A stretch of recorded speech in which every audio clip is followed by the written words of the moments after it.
Saudações, pessoal! Meu nome é Luciano Duarte e vamos estudar anatomia do sistema circulatório. Eu percebi que no último vídeo, em certo momento, meus slides sumiram. Eu vou verificar agora direitinho e vou meio que começar novamente para nós termos aí uma homogeneidade na apresentação, ok? Bom, pessoal, estamos mostrando aí o sistema cardiovascular. Vamos notar algumas coisas aqui de forma introdutória, né, para então darmos início aí ao estudo da anatomia desse belíssimo sistema. Bom, primeiro de tudo, pessoal, esse sistema cardiovascular, ele é fechado. Você tem um órgão central que é um bombeador de sangue às diversas partes do organismo, e você tem um sistema de túbulos que transportam esse sangue. Então nós temos artérias e veias. Entre as artérias e veias, lá no meio intercelular, nós temos minúsculos vasos sanguíneos denominados capilares sanguíneos. Esses capilares sanguíneos recebem esse nome por ter aí serem tão fininhos como um fio de cabelo capilar. Então esses capilares sanguíneos, eles se organizam no meio intercelular dessa forma que vocês estão vendo aqui, em redes vastas, e são responsáveis pelo quê? Comunicar artérias com veias. Ao mesmo tempo, eles trocam, eles são estruturas que trabalham em troca. Vocês conhecem largamente a troca gasosa que ocorre nos pulmões. Então, o CO2 sai aqui dos capilares sanguíneos e vai para os pulmões para nós expulsarmos via expiração. E o oxigênio inspirado, ele cai na rede capilar e segue pelos vasos sanguíneos para que seja distribuído esse oxigênio aos tecidos do nosso corpo, certo? Mas a troca, meus amigos, não se dá só aí. Ela se dá também nos diversos tecidos do corpo humano que são vascularizados.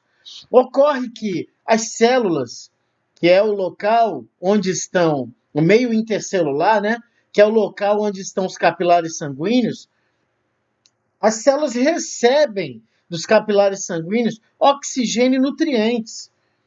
E o produto das várias reações químicas das células, o resíduo metabólico, ele é, olha aqui, ó, a setinha do CO2, ele é lançado aos capilares sanguíneos, e esses capilares sanguíneos e depois veias levam esse sangue com resíduos metabólicos para os órgãos que irão eliminar esses resíduos metabólicos.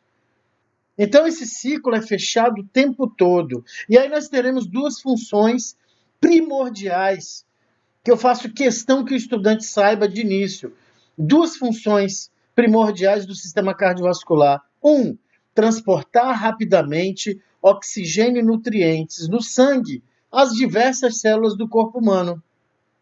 2, remover os resíduos metabólicos produzidos pelas células e conduzi-los aos órgãos responsáveis por eliminá-los. Então, se tu sabes essas duas funções primordiais, você entende que o seu entendimento pode te levar a um raciocínio clínico, porque você tem que ter uma circulação sanguínea dinâmica, você tem que ter órgãos responsáveis por eliminar resíduos saudáveis. O que me lembra logo órgãos responsáveis por eliminar resíduos? Pulmões, rins. Estou falando de órgãos, hein, pessoal? Claro, se eu falar de sistema respiratório, sistema urinário, o sistema digestório. Então, eu, por meio da ingestão dos alimentos e da inspiração de oxigênio, as minhas células vão trabalhar com oxigênio e nutrientes para produzir energia. Mas nessas reações, há também um produto que é residual, que tem que ser lançado fora do nosso organismo, os resíduos metabólicos. Faça uma analogia boba. Você para o seu carro ou a sua moto no posto de combustíveis e você precisa do combustível. O combustível, ao adentrar o seu veículo, vai, através de reações, produzir energia, mas ele produz um resíduo também, que é um resíduo poluente. Nosso corpo trabalha mais ou menos assim, certo? Então, o sangue, ele se responsabiliza por oferecer às células aquilo que as células precisam, oxigênio e nutrientes.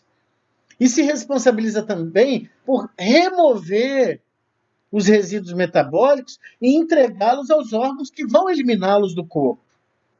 Certo? Esta então é uma introdução para nós vermos a magnitude. E claro, esse sangue só vai ter essa dinâmica se o órgão central, o coração, estiver saudável para constantemente bombear esse sangue o tempo inteiro.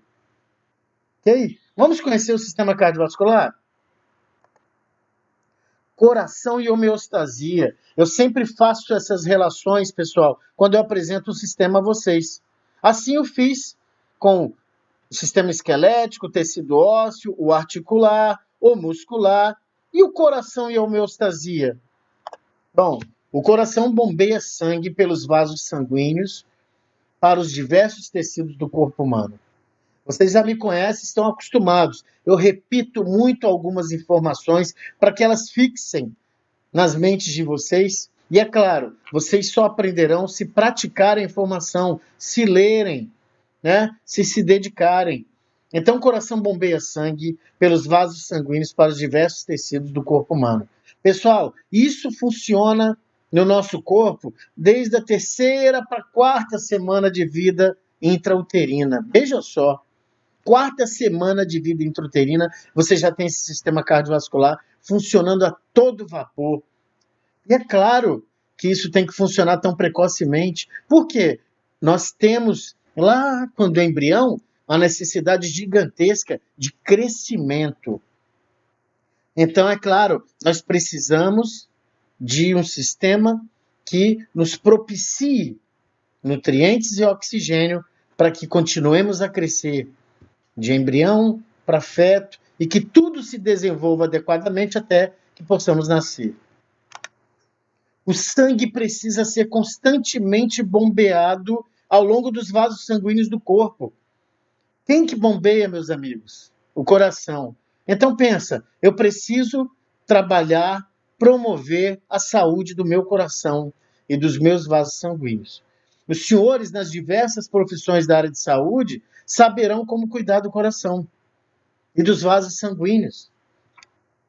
Então, esse coração precisa bombear este sangue que precisa chegar a todas as células e realizar a troca de materiais, como eu já comentei com vocês no slide anterior. E sempre comentarei a respeito dessas funções. Quais são os componentes que constituem o sistema cardiovascular, meus amigos? Artérias, veias e capilares sanguíneos, que são o quê? Condutores do sangue. São chamados em conjunto vasos sanguíneos. Então, artérias, veias e capilares são vasos sanguíneos. O coração, obviamente, estamos falando dele aqui determinadamente. E o sangue, que nós não veremos nesse momento, deixaremos para uma abordagem posterior, mas neste momento ele não contempla o sangue, né? Normalmente se vê na histologia, um pouco na imunologia, na hematologia, ok? Vamos nos prender ao coração e os vasos sanguíneos. E olha aí novamente, meus amigos, funções do sistema cardiovascular. Eu poderia citar 4, 5 para vocês, mas repito, transporte rápido de oxigênio e nutrientes por meio do sangue às diversas células do corpo humano. E 2, remover os resíduos metabólicos, né, produzidos pelas células e conduzi-los aos órgãos que irão eliminá-los. É a outra função primordial. Saibam essas duas funções, meus caros. Algumas generalidades do coração, pessoal. Muito forte ele é, contudo, proporcionalmente pequeno, tendo em vista a função dele, né? Ele tem, sim, não é lenda. Fecha sua mão, ele tem aproximadamente o tamanho da sua mão. fechada, certo? Não é o mesmo formato, mas é aproximadamente o tamanho da sua mão fechada. Ele tem cerca de 12 centímetros de comprimento, 9 centímetros de largura, no seu ponto mais amplo, e 6 centímetros de espessura. Em média, nas mulheres adultas, 250 gramas de peso. Nos homens adultos, 300 gramas de peso. Vejam, pessoal, valores referenciais. Sobretudo, eu não posso pensar em maior do que esses valores, mais pesado do que esses valores, né? Normalmente, isso não é um bom sinal. Pessoal, não tem como falarmos da anatomia do coração sem antes nos atentarmos ao pericárdio. O que é pericárdio? Conceito. Pericárdio, meus amigos, é um saco fibroceroso, é um envoltório, é o revestimento do coração, constituído por duas lâminas de membranas, o pericárdio fibroso e o pericárdio seroso. Ok? O pericárdio, ele limita o coração à sua posição no mediastino, enquanto permite liberdade de movimento suficiente para a contração vigorosa e rápida. Meus amigos, o pericárdio ancora, mantém a posição do coração. Por quê? As estruturas do corpo humano não podem se atritar, não podem comprimir uma outra, podem deslizar entre si. Agora, exercer compressão, exercer atrito, não é uma boa coisa no interior do corpo humano. Ele permite liberdade de movimento. E lembrem-se, sístole, contração muscular cardíaca, diástole, relaxamento da musculatura cardíaca. Então, essa alternância de movimentos tem que ser livre de qualquer pressão, de qualquer atrito, livre. O pericárdio permite isso ao coração. Como disse, o pericárdio é constituído por duas partes principais. O pericárdio fibroso, que é mais superficial, mais espesso, né, grosso, e o pericárdio seroso, está num plano mais profundo, é mais delicado.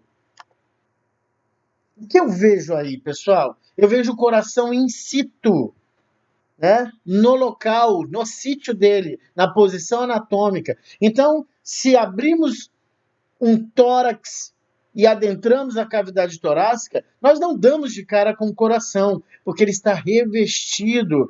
Aqui, na ilustração do professor Frank Netter, ele encontra-se revestido por esse tecido esbranquiçado denominado pericárdio. O que estamos vendo? O pericárdio fibroso. Veja que ele está fixo aqui, aproveitando a ilustração, ele está fixo no músculo diafragma. Ele também se fixa na parede dos grandes vasos da base. E ele também tem uma fixação no externo, osso mediano do tórax. Então ele está posicionado, sem atritos e sem compressões. Ele está protegido. Pessoal, aqui é uma parede do coração retirada. Notem que o professor Gerard Tortora tirou aqui um pedacinho da parede do coração e aumentou. Então nós temos aqui o pericárdio fibroso. Essas duas laminazinhas aqui, ó, pericárdio seroso. Só que o pericárdio seroso ele tem algo de interessante. Você tem aqui a lâmina parietal do pericárdio seroso, parietal, vem de parede, está presa no pericárdio fibroso, e aqui a lâmina visceral do pericárdio seroso, que está coladinho aqui no músculo cardíaco. A lâmina visceral do pericárdio seroso também é denominada epicárdio.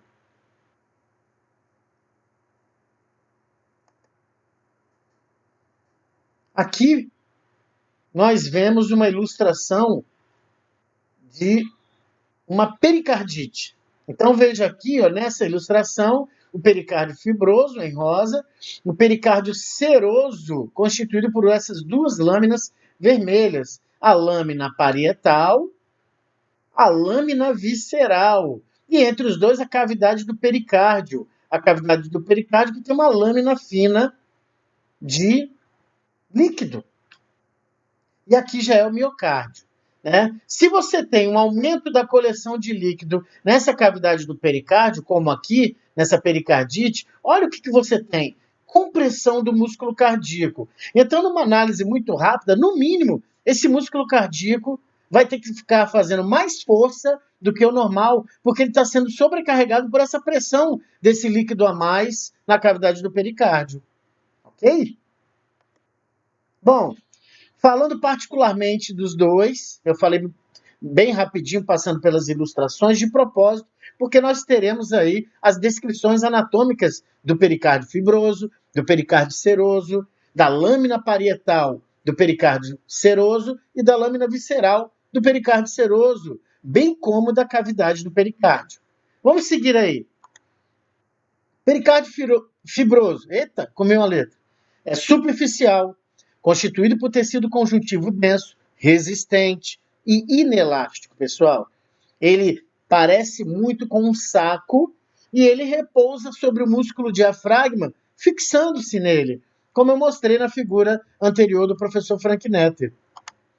Sua extremidade aberta, que é a superior, é fundida, é fixa no tecido conjuntivo dos vasos sanguíneos que entram e saem do coração, chamados em conjunto de vasos da base.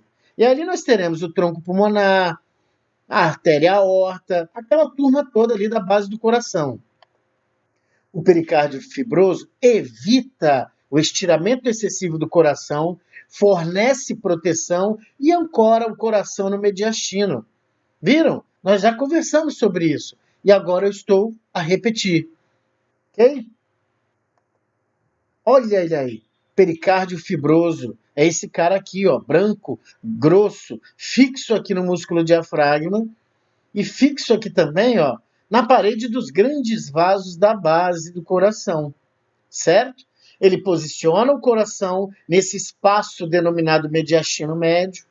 Ele protege o coração e ele evita contato com estruturas vizinhas para que seus movimentos de sístole e diástole sejam livres, sem sobrecargas. E o pericárdio seroso? Uma membrana mais profunda, fina, mais delicada, forma uma camada dupla em torno do coração.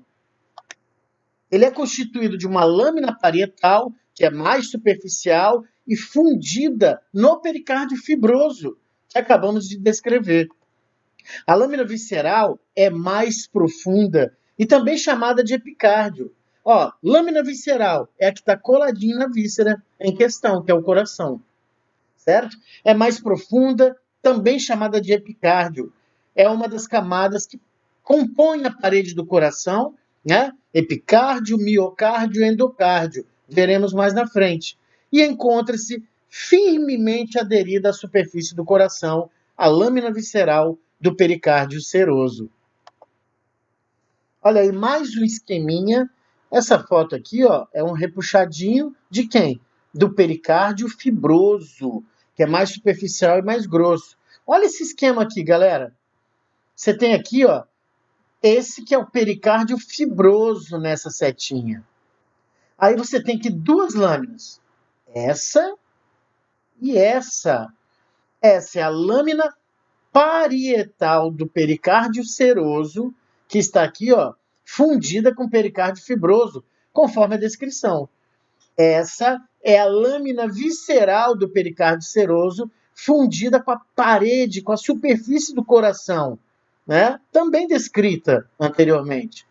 E o espaço entre os dois, eu já vou adiantando, é a cavidade do pericárdio. Aqui tem uma quantidade mínima de líquido intersticial. Para que esse líquido aqui mínimo? Para essas duas lâminas, pessoal, deslizarem livremente sem atrito. Ok?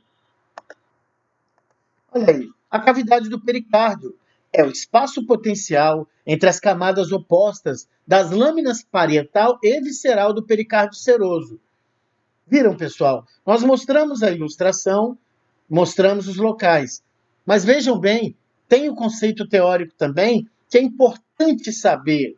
Se eu sei o conceito teórico, eu sei identificar numa peça, numa ilustração, e eu sei abstrair isso e entender o que é o pericárdio. Na cavidade do pericárdio, eu encontro uma fina película de líquido seroso lubrificante, o chamado líquido pericárdico. Ele reduz o atrito entre as lâminas, permitindo ao coração mover-se em um ambiente sem atrito. Notem, né, pessoal? Eu disse o que é a cavidade do pericárdio, eu disse o que se encontra lá, eu disse para que serve. Se nós estabelecermos essa ordem, essa organização do conhecimento, nós não precisamos ficar nos esforçando apenas para decorar. Olha aí novamente, né? Pericárdio fibroso, né? Pericárdio fibroso é todo esse aqui, perdão. Acabei me confundindo por causa da pericardite aqui. Pericárdio fibroso, isso aqui. Pericárdio seroso, constituído por essas duas lâminas que se encontram em vermelho, sendo que essa lâmina é a parietal, fundida com pericárdio fibroso, e essa lâmina aqui é a visceral, coladinha na superfície do coração. Entre os dois, há a cavidade do pericárdio, que tem uma quantidade de líquido seroso aqui. Mas vejam que aqui, na situação clínica denominada pericardite, há uma coleção de líquido maior do que o normal, e isso exerce uma força de compressão contra o músculo cardíaco, e certamente isso vai originar algumas situações adversas ao coração e, consequentemente, ao organismo.